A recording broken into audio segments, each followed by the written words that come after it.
This is the METS POSTCAST, your instant game reaction for the New York Mets. Part of the Locked On Podcast Network. Your team every day. An all too familiar sight tonight for the New York Mets as they're starting pitching. This time Kodai Senga letting them down in a series opening loss to the Chicago Cubs, 9-6. Welcome in to the Mets Postcast here live on the Locked On Mets YouTube channel, the Locked On Mets podcast feed. I'm your Postcast host, Chris Schubert, here with you breaking down all things New York Mets. We will get to it all. Kodai Senga having another rough one. That first inning made us believe, perhaps for just a second, an offensive night for the Mets that did something late, but it was too little too late. And yes, we'll also talk about Juan Soto leaving this game with an injury. Today's postcast brought to you by Odoo. Great organizations win because operations matter, and that's why you should get Odoo. Try for free today at odoo.com/locked-on. That's odoo.com/locked-on. Let's jump right into it. The story remains the same for the New York Mets. It is the same story, but a different day. Starting pitching is the name of that story. This is what you'll be talking about. Look, it's pretty easy to diagnose the Mets' problems right now. It's pretty easy to come on to these postcasts and tell you why the Mets are losing games. It does not take a PhD in baseball to understand why the Mets now, after losing this game tonight to the Cubs, now sit 10 games below 500, now sit at 34-44 on the season. Starting pitching. And it was Kodai Senga, after having a bad first inning in Cincinnati his last time out, following that up with a bad second inning tonight against the Chicago Cubs, allowing 5 earned runs. And baseball, man, it's just a cruel, cruel sport, because I'm sure you were like me tonight. You came into this game looking at the probables, seeing that Kodai Senga was going to be the starter, and thinking to yourself, you can't set any expectations on Kodai Senga to go deep into this game, to give the Mets quality in this game, to be the answer to the Mets' problems when it comes to their starting pitching, right? I mean, you couldn't do that. If you thought that Kodai Senga was going to all of a sudden find it tonight, you were setting yourself up for failure. So you sat down, you turned on SNY, you decided to watch the game, and you just sat back and waited to see what this was going to look like. And then you saw something that hasn't been in the script lately. You saw something that you weren't anticipating. It was a first inning that reminded you of the old Kodai Senga. It was a first inning that made at least me think for just a second, did he find something? Did Kodai Senga find something in those last 3 innings in Cincinnati?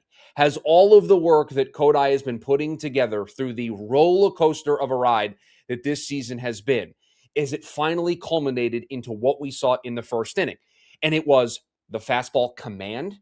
It was the fastball usage. It was the fastball velocity. He was mostly fastball in that first inning.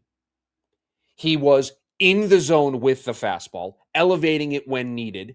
And the velocity was the thing that stood out to me. 98, 99 he hit. I think he averaged a little north of 97, close to 98 miles per hour on his fastball in the first inning. That is not the Kodai Senga that we had been seeing up until this point. It was different. It was completely different from the Kodai Senga that we had seen all throughout this season. And really, last year as well. Not the same Kodai Senga that started against the Cubs earlier this season and gave up 3 home runs.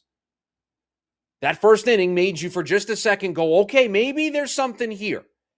And it was instantaneous in that second inning. That any hope that you had, very quickly, we were back to our regularly scheduled programming. We were back to the way the movie script has been going for the Mets as of late. Because after a 1-2-3 first inning that included 2 strikeouts, in the second, a walk, a single, a hit by pitch immediately set the Cubs up, bases loaded, nobody out. It was immediate danger.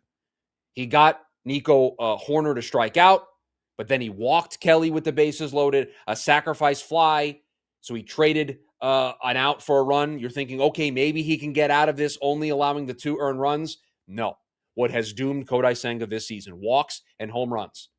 He walked 2 in that inning, and he gave up the big home run to Pete Crow Armstrong with 2 outs, and it was 5-0 before the Mets had 4 at-bats in the game. 4 at-bats into the game for the Mets. Offensively, they were down 5-0. By the second inning, they were down 5-0. They've been outscored over their last 3 games. I think it's like 30-11. I was doing the math as they were putting together that 9th inning. I think it's 30-11 over their last 3 games during this current 3-game losing streak. Their starting pitching has not given them a chance. Tonight, it was 5-0 by the second inning. We all know what happened to Freddie Peralta on Saturday in Philadelphia, where it was 11-0 by the end of the 3rd inning. Then in the second game over the weekend, it was 5-0 by the second inning. So by the 3rd inning in their last 3 games, 11-0, 5-0, and then at the bottom of the second tonight, it was 5-0. The Mets were able to score 2 runs to make it 5-2. You just can't win this way. You cannot win this way when your starting pitching doesn't give you a slight chance to win. They give you no chance to win.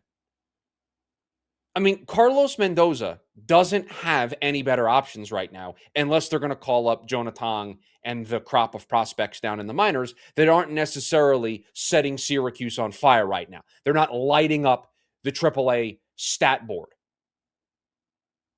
And so Carlos Mendoza just has to run these guys out there. And as we said with David Peterson over the weekend, Mets don't have any better choices. And it's almost the definition of insanity right now because they are doing the same thing over and over and over again, and they are expecting different results.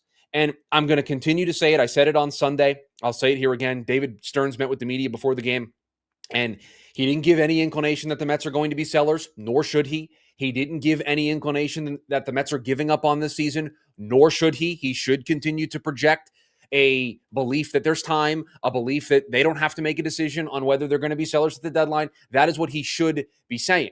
But he can't say that or not say that, not say that they're sellers, not say that they're giving up on the season. He can't go up to the podium, sit in front of the media, and project this "we're not giving up" mentality and roll out Kodai Senga and roll out David Peterson. Now, he said it's turn by turn. Okay. What are you going to do when David Peterson's spot comes up? Because Petey didn't have it on Sunday, and they've already mentioned that he's probably going to play a role in Friday's game. Kodai Senga, 2 starts since coming back from the injured list. Both have been bad. Both have been blow-up spots.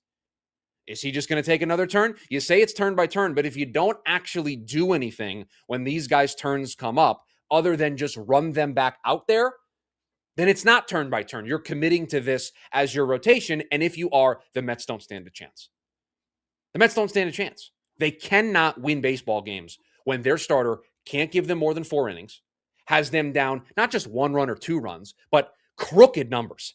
An 8-run inning against Philadelphia on Saturday, 5 runs in the first 2 innings on Sunday, a 5 spot in the second inning tonight. These aren't just, a run here, a run there, death by 1,000 paper cuts. No, this is a starter getting absolutely shelled night after night after night. And that tonight, Kodai Senga, going 3 2/3, allowing, 5 runs, 7 runs by the time it was all said and done, 7 earned runs over 3 2/3, 5 walks. That may not be the worst thing that came out of tonight, because we have to talk about Juan Soto leaving this game with an injury. The bats did a little bit late. Francisco Alvarez had a nice day. Bo Bichette had a multi-hit game, so we'll talk about all of that here on the other side.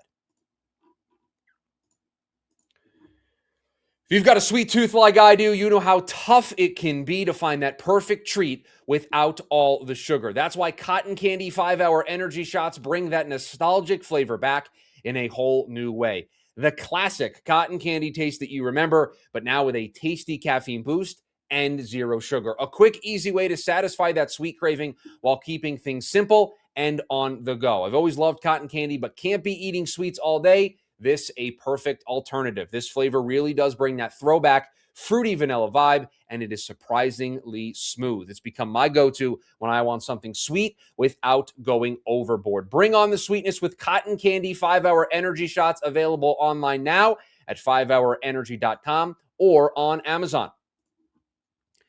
ED, way more common than most guys think, and millions of men deal with it at some point. HIMS offers a simple, convenient way to take care of your health by connecting you with licensed healthcare providers online and giving you access to personalized treatment options from the comfort of your home. There's no awkward appointments, no pharmacy lines, just a straightforward process designed to make getting care easier. Taking care of yourself shouldn't feel complicated, and HIMS makes the process private and easy to navigate. It's healthcare built around your schedule and your comfort.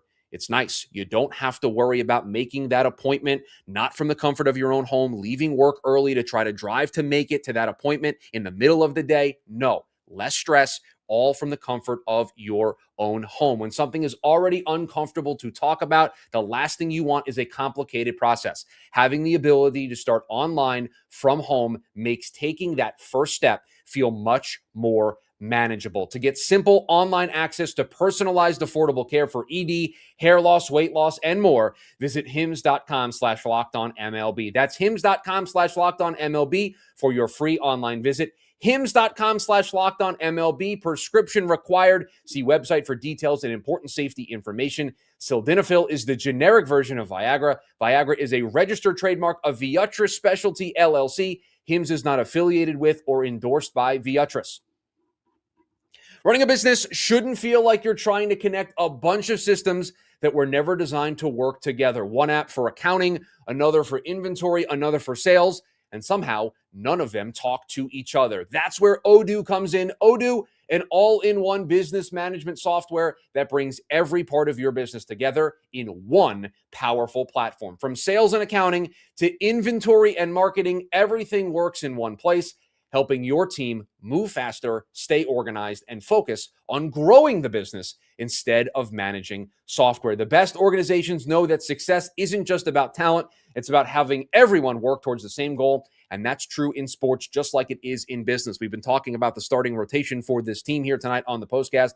One starter who we should see tomorrow, a long-term plan that has seemingly giving the Mets better results here over the last couple of turns through. Sean Manaea, a long-term plan to get him right over the course of this regular season, first as a reliever, just slowly getting him back. They've put him back into the rotation, and fortunately, as of late, he's been one of the two starters that this team has been able to trust. The adjustment itself was important, but what really impressed me was how smoothly that whole process was implemented. Everybody knew their role, everyone was on the same page, and that's usually what separates good organizations from great ones. Great organizations win because operations matter, and that's why you should get Odoo. Try for free today at odoo.com/lockedon. That's odoo.com/lockedon. Back here, the Mets Postcast, live on the Locked On Mets YouTube channel. You can listen to us back in the Locked On Mets podcast feed. Chris Schubert recapping a 9-6 loss for the Mets. 3 losses in a row. They lose the opener of this series, and it's an all too familiar story. The Mets don't have any starting pitching. Their starting pitching didn't give them a chance, and they lose a game. Now, Carlos Mendoza speaking afterwards. The big story that I think we're all keeping an eye on outside of Kodai Senga is Juan Soto. The Mets and Carlos Mendoza are describing it as day-to-day, saying that his back, quote, locked up on him. Now, the Mets called it sore left back tightness, I think is the way they described it. It was very weird. It was sore lower left back tightness. They're now saying after the game that it locked up, and they are considering him day-to-day. Now, potentially, Francisco Lindor could return tomorrow. It's certainly the indication, but the Mets are going to discuss tonight whether he can return tomorrow, and there's a decent chance that he'll be activated. That is from a ton of the beat reporters that are meeting with Carlos Mendoza right now. So this is just like when they got Juan Soto back from his injury earlier in the season. Francisco Lindor went on the injured list. It looks like Francisco Lindor is going to make his return tomorrow to this team, and they might not have Juan Soto, at least short term. They're calling it day-to-day for now. My guess is he's probably not going to be in the lineup tomorrow, but we'll see how a night of sleep and how he feels coming to the ballpark tomorrow. But the Mets look like they're going to get Francisco Lindor back. Just one quick note from Mendoza after the game, quote, having outings, let me get the direct quote here from Carlos Mendoza. Quote, having outings like this are not going to cut it. I'm pretty sure we're going to have a decision, but that ain't going to do it, end quote, in reference to Kodai Senga and his start tonight. I will tell you, I think Carlos Mendoza has gotten himself into some trouble with some of the decisions that he's made over the course of the season. I can't think of a time he's, at least a quote, has read this harsh. I'll listen to how he said it afterwards, but just reading the words off of the paper to all of you here on the postcast sounded like a Carlos Mendoza that has reached his breaking point with Kodai Senga, and in general kind of feels like a message to the front office of we can't continue to operate like this. And I'm not saying there's fighting between the two sides, but more of a message of, hey, like, we've got to do something. Like we said earlier today, it's turn by turn. It needs to be turn by turn because what we're getting from this group right now isn't going to cut it. So Soto, we'll see what happens with him tomorrow. The Mets look like they'll get Francisco Lindor back. Mets scored 6 runs in this game, albeit 3 of them coming late in this one. Francisco Alvarez drove in the first 3 Mets runs of this game. Mets had a chance in the second to kind of tighten this thing up even more than the 2 runs that they scored, but Alvarez, I believe it was a 2-out knock that got the Mets back on the board with a quick response to make it 5-2. He added a solo homer in the 7th inning, and then the Mets put together a little bit of a rally there in the 9th against the Cubs bullpen. Benj with a single. Bichette hit a homer, a multi-hit game for Bichette, including the homer, his 9th of the season. He's really starting to come into his own here as of late. Good for Alvarez to have a good game, but other than that, against Edward Cabrera, who came into the game, I think he had an ERA north of 10 over his last 3 starts. They allowed him to go 5 innings and just the 2 earned runs. And unfortunately, he leaves with that injury, making a great play to stretch out there in the 5th inning to stop another potential Mets rally from getting put together. But unfortunately, he leaves with both a groin and a hamstring injury. So just really upsetting to see because he made a really nice play to get over there to cover first base. But yeah, I mean, he is pitched to an ERA north of 5 this season. He's been brutal over his last couple of starts, and the Mets really didn't do a whole lot against him. But you're taken out of the game so early, and it just feels insurmountable. I mean, in the bottom of the 4th, it's 7-2. Just can't play baseball this way. You just can't. We're going to come on here every single night and have the same conversation. It is a double header tomorrow. So as we get out of here, let's let you understand what the ground rules are for tomorrow. 1 postcast from me. Not sure what Ryan's plans are for going live maybe after the first game or after both games get concluded.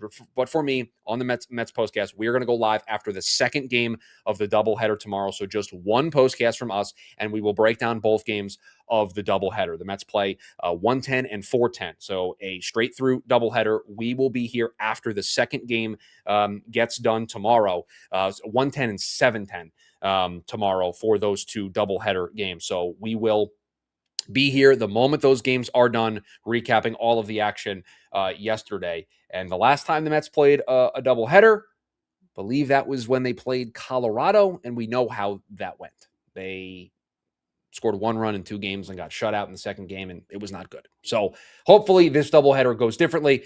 Nolan McLean, Sean Manaea, in some order tomorrow, are going to be the 2 starters. The Mets haven't really defined who is going to start the first game or the second game, or at least they haven't as we are signing off here. But those are the 2 pitchers that will be going tomorrow, and we will be here to break it all down on the Mets postcast. If you're new here, hit that subscribe button, turn on the notification bell so that you are notified when we go live for the Mets postcast, breaking down the doubleheader tomorrow. And just another tough one tonight for the Mets. It's getting hard to really figure out new ways to describe this team right now when it's you can point to one thing right now. The offense had its fair share of problems earlier in the season, and by no means are they perfect.